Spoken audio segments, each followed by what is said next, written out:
all this talk of Kevin Federline and Britney Spears, many of us are wondering, who is Kevin Federline? Now, the Britney Spears OG fan club definitely know who he is. He is her first baby daddy. He's probably going to be her only baby daddy. And he is basically her ex-husband. Now, Britney was married once before Kevin Federline, I believe, to a high school friend. I forget his name.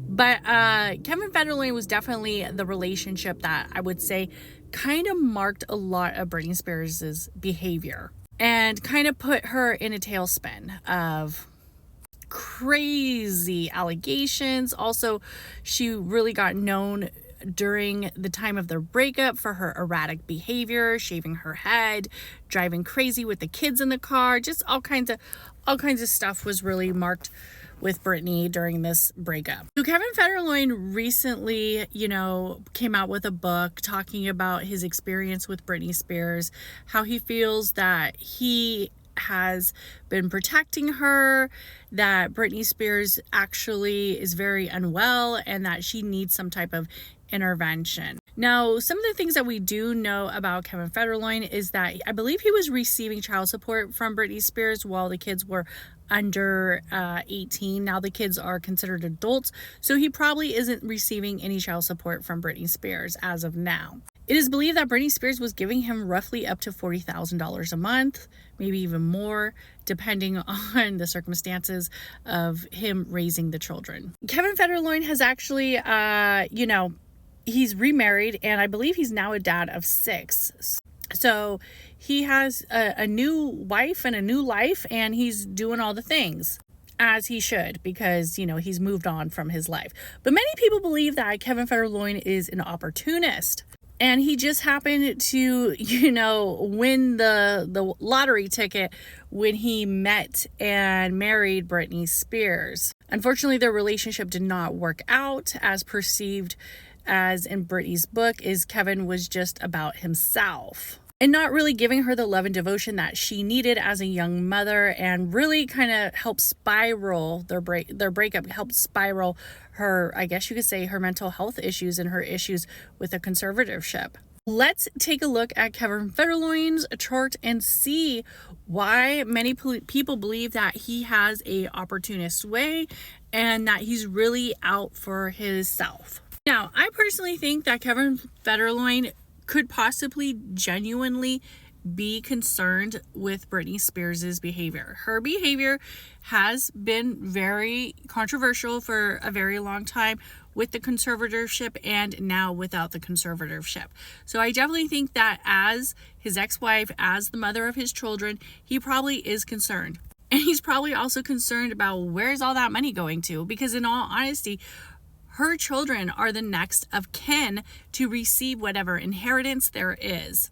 So with Britney Spears, if anything, unfortunately, does happen to her and her mental well-being does not improve and her life is in this erratic roller coaster and she's left with no money or people are using her or whatever, there's going to be a factor that is going to definitely play out in areas of inheritance. So Kevin Federline is probably concerned for multiple reasons. I'm sure he is concerned about her overall well-being, but I'm sure he's also concerned about areas that are directed around wealth. And I'll show you why. Kevin Federline is a Sun in Aries with a Aries stellium. As we see, he has his Sun in Aries, he also has his Venus in Aries, and he also has his Mercury in Aries.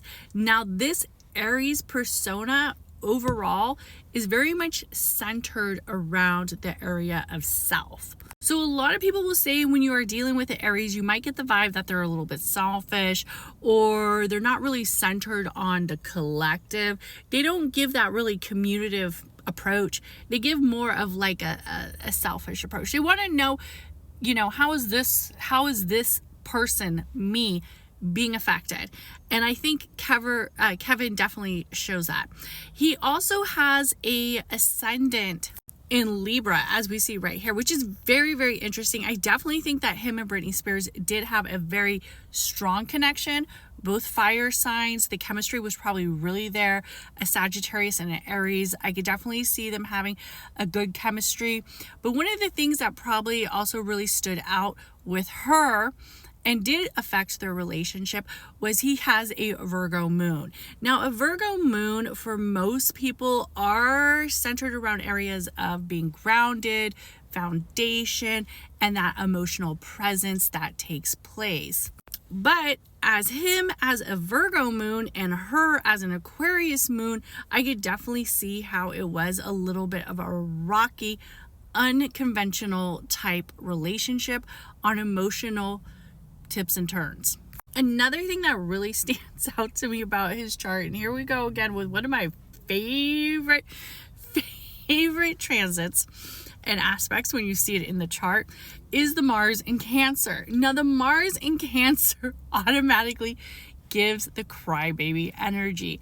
The energy of why is this so unfair?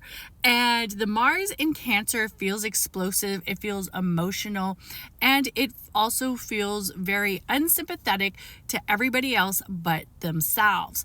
So I definitely see how this could really create some type of volatile in their relationship, and also to how the collective sees him. He also has a Saturn in Leo, and most people during this time, when he was born in 1978, we see multiple people who have the Saturn in Leo. Kanye West has a Saturn in Leo. Mars in Cancer, I've talked about that degree. I've talked about that aspect before. Cardi B has it. Kendrick Lamar has it. A lot of high profile people do have the Mars in Cancer. While it is seen as a detriment, it definitely shows the focus of a lot of challenges, and challenges of being very volatile in areas of emotion. I think when people think of opportunists, they think that because he hit the jackpot when he married Britney Spears. He hasn't had to work ever since, right? He basically bagged the sugar mama of all sugar mamas, in some aspects, right? He had kids by a lady who has an icon status, who's a legend, who people are still watching her VMA performances today, 20 years later. So Kevin Federline made a very lucky relationship. And what's interesting is we see that how all of his solar energy, his soul energy, the energy of self, of him, is very much aligned in the area of the 7th house. He has that energy of relationships, Venus, the area of being attractive. For the most part, people, found Kevin Federline attractive. They were like, Britney Spears' husband is so handsome. I can't take how handsome he is. He was handsome, to many of Britney's friends, and they were like, oh my God, we love him so much. We love him.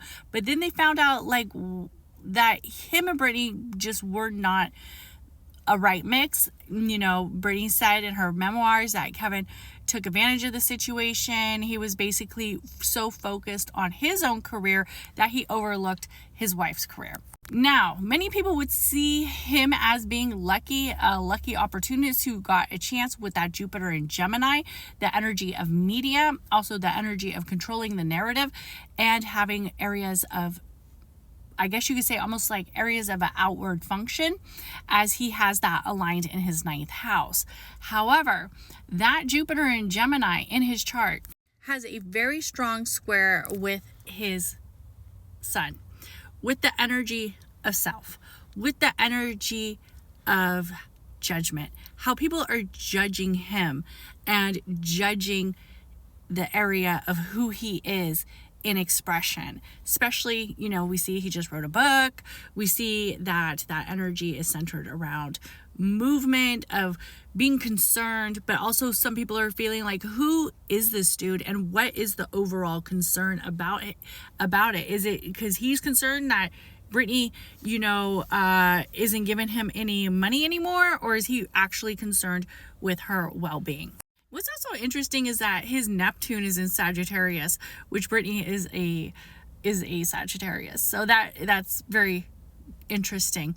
And another thing that stands out is his Uranus is in Scorpio in his second house, which lets me know that there's always going to be this disruptive energy around his area of movement and secrets and money.